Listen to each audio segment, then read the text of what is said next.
Hello student, I am doctor Sunil from care institute of commerce. मैं आपको करा रहा हूँ second question of final account with adjustment. आप इसके पहले वाला क्वेश्चन देखेंगे तो जो एडजस्टमेंट मैंने उसमें नहीं करी थी वो मैं इसमें कर रहा हूँ, और उसमें एक एडजस्टमेंट है बैड डेट्स की, प्रोविजन फॉर बैड डेट्स। ये सबसे इंपॉर्टेंट एडजस्टमेंट होती है, सबसे डिफिकल्ट और इंपॉर्टेंट। मैं कोशिश करूंगा आपको बखूबी इसे समझाने की। देखिए मेरे साथ, क्वेश्चन है from the following trial balance on Mr. X for the year ended 31st March 2025. You are required to prepare the trading and profit and loss account.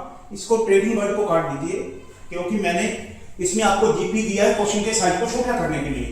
तो you are required to prepare the profit and loss account and the balance sheet as on that date. तो आपको मैंने शुरू ही grass profit से करा so that कि board पे question आ जाए। ये बहुत लंबा होता है और जो चीज मैं समझाना चाहता हूं आपको, इसमें मैंने वो एडजस्टमेंट लिखनी है जो उस क्वेश्चन में नहीं है, जैसे लो इंटरेस्ट ऑन कैपिटल उसमें नहीं था। फिर प्रोविजन फॉर बैड डेट्स उसमें सिंपल प्रोविजन था। इसमें इस क्वेश्चन में क्या है कि ट्रायल बैलेंस के अंदर आप देखिए इसको ध्यान से, इसमें डिस्काउंट है, इसमें बैड डेट है, इसमें सन्ड्री डेटर भी है और इधर प्रोविजन फॉर डाउटफुल डेट्स भी है। यानी कि क्वेश्चन के अंदर भी बैड डेट है, क्वेश्चन के अंदर प्रोविजन भी है, डेटर भी है, डिस्काउंट अलाउड भी है, और इन सब के एडजस्टमेंट है। फर्दर बैड डेट्स यानी कि इन बैड डेट्स के अलावा इतने और make 5% provision for doubtful debts. इतना नया प्रोविजन आपने करना है 5% and 1% provision for discount on debtors. और ये जो debtor already discount allowed debtor पे होता है, इतना प्रोविजन डेटर के डिस्काउंट को भी करना है। तो ये सबसे इंपॉर्टेंट होता है और डिफिकल्ट होता है। ये हो गया। सो आपको मैंने वो एडजस्टमेंट दी है जो पहले क्वेश्चन में नहीं है। ये क्वेश्चन बहुत इंपॉर्टेंट है। क्रेडिटर, कई बार हम क्रेडिटर का पैसा नहीं देते, या क्रेडिटर की फर्म बंद हो जाती है, वो बंद करके चला जाता है, हमें उसका फायदा हो जाता है, तो मैंने क्रेडिटर का भी बताया है। और बताया है कि एडवांस इनकम, अगर हमें एडवांस इनकम मिल जाए उसको कैसे ट्रीट करते हैं। जैसे इसमें लिखा commission received included ₹2000 as advance for the next year. हमें जो कमीशन जो मिला है इसमें 2000 अगले साल का है, इसको बोलते हैं एडवांस इनकम। तो इसमें एडजस्टमेंट एडवांस इनकम में भी है। इसमें एक और चीज खास ये है कि पहले क्वेश्चन में मैंने आपको कराया था आउटस्टैंडिंग वेजेस, जो नीचे एडजस्टमेंट में दिया होता है तो उसका डबल इफेक्ट होता है। लेकिन अगर वही आउटस्टैंडिंग वेजेस आपको क्वेश्चन के ट्रायल बैलेंस में दिख जाए, जैसे इधर मैंने लिखा जी आउटस्टैंडिंग वेजेस, तो ये सिर्फ करंट लायबिलिटी है। इसका मतलब जो ट्रायल बैलेंस के अंदर है इसकी एंट्री हो चुकी है, इसका दूसरा पार्ट ऑलरेडी वेजेस में शामिल है। तो जब आउटस्टैंडिंग इसके आगे लग गया तो ये सिर्फ करंट लायबिलिटी बन के रह जाएगा। ऐसे ही ये प्रीपेड इंश्योरेंस ट्रायल बैलेंस के अंदर है, तो प्रीपेड इंश्योरेंस का मतलब ये सिर्फ करंट एसेट है, आपने इंश्योरेंस के एक्सपेंस को ऑलरेडी कम कर दिया हुआ है। ये ध्यान रखिए, जब ये ट्रायल के अंदर होता है तो प्रीपेड इंश्योरेंस सिर्फ करंट एसेट होता है और आउटस्टैंडिंग वेजेस सिर्फ करंट लायबिलिटी होता है। और इसके अंदर एक लिखा एक्रूड इंटरेस्ट। पिछले क्वेश्चन में मैंने बताया था एक्रूड इनकम का कंसेप्ट कि इन्वेस्टमेंट पे इतना इंटरेस्ट अभी लेना बाकी, वो एडजस्टमेंट की एंट्री थी। अब ये एक्रूड इंटरेस्ट ट्रायल बैलेंस के अंदर है, यानी कि इसकी एंट्री बुक्स में हो चुकी है। जब इंटरेस्ट के आगे एक्रूड लग जाएगा तो इसका मतलब ये इनकम अभी लेना बाकी है, ये करंट एसेट बन जाएगा। ये सारी ट्रांजेक्शन इस क्वेश्चन को खास बनाती है। और छोटा सा क्वेश्चन बड़ा दमदार कहलाता है। अगर मैं बहुत बड़ा साइज बना देता ट्रेडिंग और प्रॉफिट एंड लॉस का, तो ये क्वेश्चन आपको बोर्ड पे आता ना, आपको इतनी क्लैरिटी होती जितनी इस छोटे से क्वेश्चन में है। अब ध्यान रखिए कैसे मैं इसको करता हूं। जैसे मैंने बताया क्वेश्चन को शुरू में ही पकड़ लीजिए, ग्रास प्रॉफिट आपको पता है कहां आ जाए भाई, this is 20,000। Bad debts discount allowed. So profit and loss में डिस्काउंट अलाउड इज एक्सपेंस, जहां आ जाएगा to discount allowed, to discount. इसमें एडजस्टमेंट है क्योंकि नीचे डिस्काउंट हमें प्रोविजन करना है तो उसको अंदर लिखें। ये डिस्काउंट है 200 का, अंदर लिखें। ऐसे ही बैड डेट क्या होता है, एक्सपेंस। डिस्काउंट के नीचे एक लाइन की जगह छोड़ें, फिर लिखें बैड डेट्स। बैड डेट्स भी एक्सपेंस है, इसको भी अंदर लिखें क्योंकि इसमें एडजस्टमेंट है। This is 1300।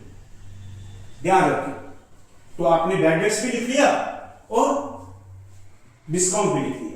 सन्ड्री डेटर क्या होता है, करंट एसेट, इसको करंट एसेट में ले आएंगे। जहां देखिए सन्ड्री डेटर्स, अंदर लिखे इसमें एडजस्टमेंट है, तो सन्ड्री डेटर आपका है 42,000, दिस इज 42,000, ये हो गया सन्ड्री डेटर। अब डेटर के रिलेटेड एक और एडजस्टमेंट यहां शो की हुई है, provision for discount on provision for doubtful debts. ये जो प्रोविजन फॉर डाउटफुल डेट्स है, ये लास्ट ईयर का प्रोविजन है, ये इस साल के एक्सपेंस को कम करेगा। ये जो बैड डेट यहां लिखा ना, इसको मैं क्वेश्चन मार्क लगा रहा हूं, ये मैं आपको बताऊंगा एप्रोप्रिएट टाइम पे, ये आपके इस बैड डेट के एक्सपेंस को कम करेगा, क्योंकि लास्ट ईयर का प्रोविजन का मतलब हमें इतना पैसा बचा के रखा था बैड डेट के लॉस से बचने के लिए, तो इस साल जो बैड डेट का नुकसान होगा उसमें जो पिछले साल हमने बचा के रखा है वो उस एक्सपेंस को कम करेगा, याद रखिए। चलिए आगे क्वेश्चन को सीक्वेंस में लेते हैं। कैश एंड बैंक बैलेंस क्या होता है? करंट एसेट लिखेंगे, इसके नीचे 3-4 लाइनों की जगह छोड़ेंगे कि कैश बैंक बैलेंस, इसमें कोई एडजस्टमेंट नहीं, 29 हो। आगे चलिए, outstanding wages is a current liability, इस करंट एसेट के इधर दिस इज ये करंट एसेट है, इसके सामने जहां बोलिए करंट लायबिलिटी,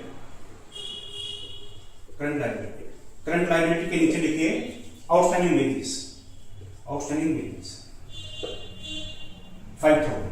प्यारे बच्चों आपको समझा दिया, जब आउटस्टैंडिंग वेजेस ट्रायल के अंदर हो इसका मतलब इसका दूसरा एलिमेंट ऑलरेडी बुक्स में चला गया, दूसरा एलिमेंट इसका वेजेस के साथ एक्सपेंस जुड़ गया होगा। आपको आउटस्टैंडिंग देखना जब ट्रायल के अंदर है तो ये लायबिलिटी है। प्रीपेड इंश्योरेंस, जब प्रीपेड इंश्योरेंस ट्रायल के अंदर हो तो हमने किसी को एडवांस दिया, वो करंट एसेट है, इंश्योरेंस के एक्सपेंस को इसने ऑलरेडी कम कर दिया होगा, ये this is current asset, prepaid insurance, insurance this is 5,000। Next sundry creditor, current liability इधर ले रहा है, सन्ड्री क्रेडिटर्स, इसको अंदर लिखिए, इसमें एडजस्टमेंट है, तो सन्ड्री क्रेडिटर 10,000। अब इसका एडजस्टमेंट देखिए, ये सन्ड्री क्रेडिटर इंक्लूडेड ए क्रेडिटर, सन्ड्री क्रेडिटर के अंदर एक क्रेडिटर है जिसका 1,000 अमाउंट है, who has given up his claim, जो आपने पैसे नहीं मांग रहा है, यानी कि इतने से क्रेडिटर कम हो जाएगा, जो क्रेडिटर नहीं मांग रहा तो क्रेडिटर कम हो जाएगा, और जब क्रेडिटर हमारे से पैसे नहीं लेगा तो हमारी इनकम बन जाएगी, हमारी इनकम। तो दो फैक्ट क्या हो गए, क्रेडिटर कम हो गया और हमारी इनकम बन गई। तो ये लिखें लेस क्रेडिटर्स रिटर्न बैक बोलते हैं इसको, रिटर्न डेटर को रिटर्न आप बोलते हैं, इसको रिटर्न बैक बोलते हैं, रिटर्न बैक 1,000, तो बाहर आ जाएगा 9,000। और जो 1,000 का क्रेडिटर कम हो गया वो हमारी क्या बन गया, इनकम, प्रॉफिट एंड लॉस की इनकम बन जाएगा, जहां बाय क्रेडिटर्स रिटर्न बैक।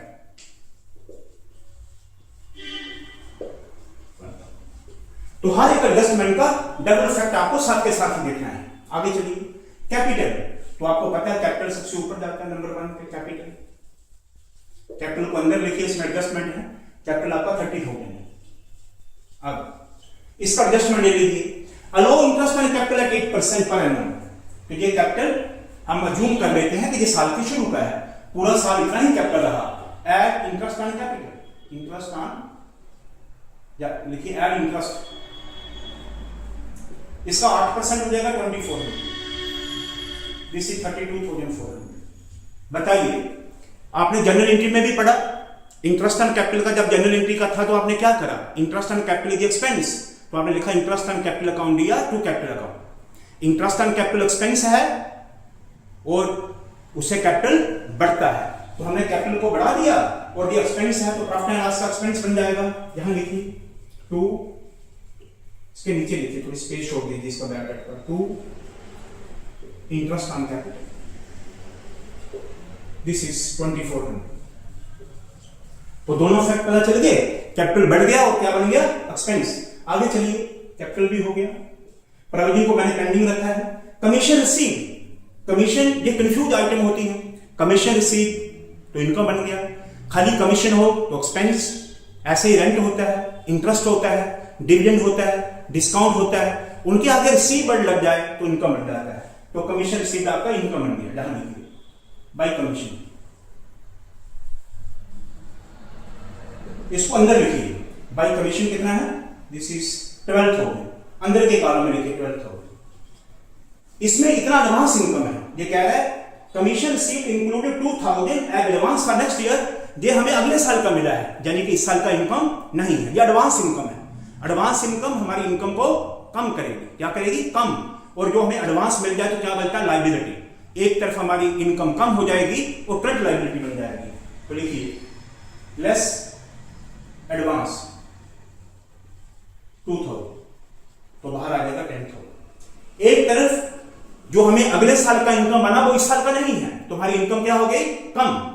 और हमें एडवांस मिले तो क्या बनता है? लायबिलिटी। प्रीपेड हम किसी को दें तो क्या बनता है? असेट। तो करंट लायबिलिटी में लिखें इसको एडवांस कमीशन, एडवांस कमीशन, ये आ गया 2,000। ध्यान रखें, तो दोनों एडजस्टमेंट हो गई। हमें एडवांस मिला तो हमारा लायबिलिटी बन गया, और एडवांस मिला तो हमारी इनकम कम हो गई। आगे चलिए, एक्रूड इंटरेस्ट, ये इंटरेस्ट अभी लेना बाकी है। जब इंटरेस्ट के आगे टर्म एक्रूड लग जाए और ये ट्रायल बैलेंस के अंदर हो तो ये इनकम जो लेना बाकी है, कोई भी अमाउंट जो हमें किसी से लेना बाकी हो, जैसे डेटर होता है तो क्या बनता है? Current asset. ऐसे ये भी करंट एसेट, एक्रूड इंटरेस्ट।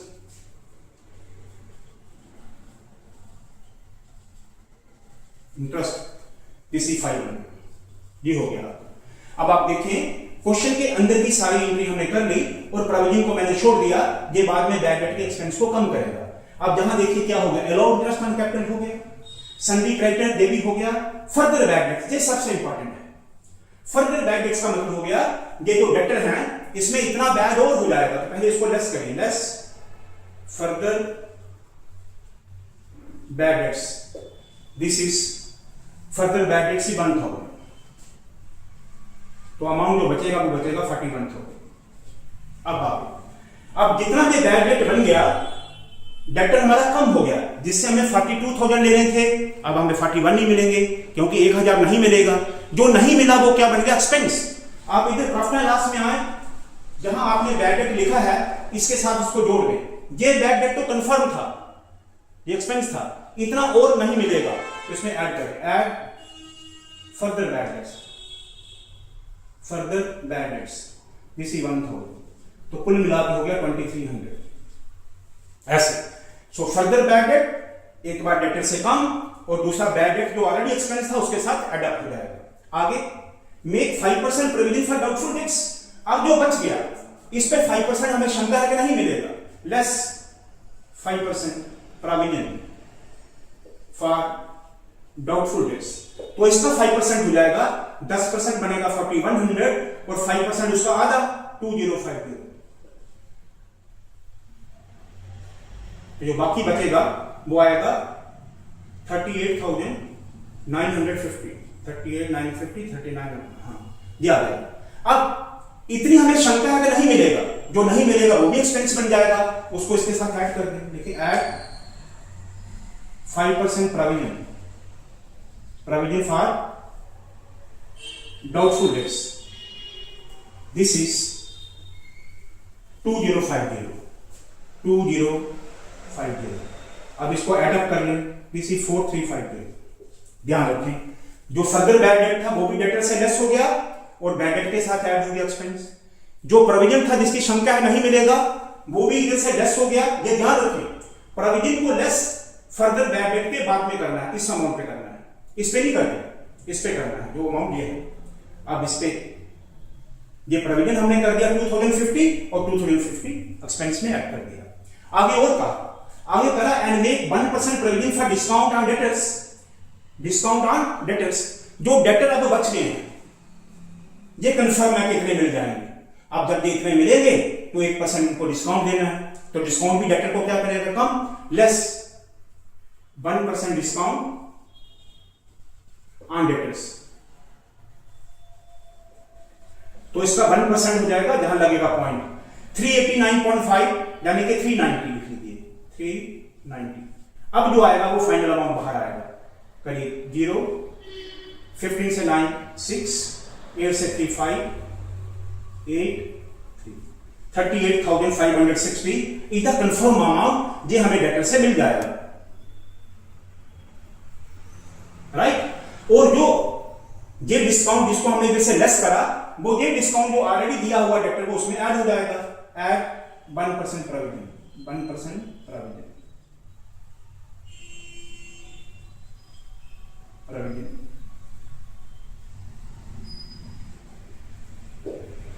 390, तो बाहर आ जाएगा इसका 590। 200 ऑलरेडी कंफर्म था जो ट्रायल के अंदर था, और 1% जो हमारे डेटर बच गए उस पे 1% हो गया 390, तो ये एक्सपेंस बन गया। अब ये सारी एडजस्टमेंट होगी, हर एक का फैक्ट इधर भी गया इधर भी गया। अब ये जो प्रोविजन है ऑलरेडी इतना हमारा कुल मिला के डेटर से जो नहीं मिलने का खर्चा इतना आ जाएगा, उसमें से हमने पिछले साल कितना बचा के रखा था 1000, उसको लेस कर दीजिए। ये जो प्रोविजन है 5%, ये करंट ईयर का, इसको बोलते हैं current year provision, this is current year, current year CY, current year, less provision for doubtful debts, ये लास्ट ईयर है, लास्ट ईयर, दिस इज 1000। तो इस साल में जितना आपका एक्सपेंस हुआ, जो पिछले साल बचा के आपने रखा था वो आपके एक्सपेंस को कम कर देगा। ध्यान रखें, जो इधर प्रोविजन होता है जो आपके एक्सपेंस को कम करता है। अब जो बाकी अमाउंट बचा 3350, this is your final expense. तो अब इसका ट्रीटमेंट आपको समझा दिया, 3350 बस हो गया। अब क्या बचा, ये सारी एडजस्टमेंट होगी, कमीशन की भी होगी। अब आप इसको क्लोज करेंगे प्रॉफिट एंड लॉस को, तो जहां से आपका प्रॉफिट आ जाएगा, और ये नेट प्रॉफिट कैपिटल में ऐड करेंगे तो आपकी बैलेंस शीट बराबर आ जाएगी। इसमें बहुत सारी चीजें हैं जो आपको नहीं सीखने को मिली हैं।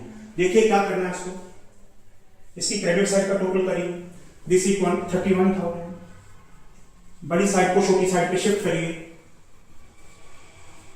This is 31,000।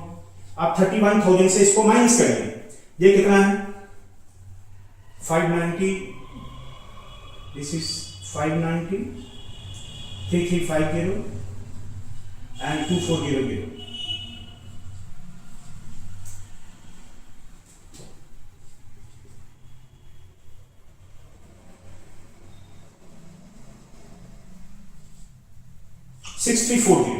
तो 31,000 से 6340 को माइनस करें,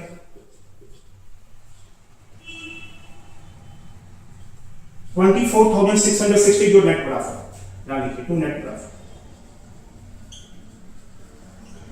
24,660। आप ये नेट प्रॉफिट कैपिटल में ऐड करिए, ऐड नेट प्रॉफिट 24,660। ये जो अमाउंट आएगा इसको बाहर निकालिए, 24,660 प्लस 32,400, ये आ जाएगा 06 57,060, 57060, दिस इज 57060। अब आपकी बैलेंस शीट की दोनों साइडें बराबर आनी चाहिए। देखिए करके कितना आता है, दिस इज 38,560 प्लस 29 प्लस 5 34,500, 73,060। दूसरी साइड को देखिए, 57,060 प्लस 16,000,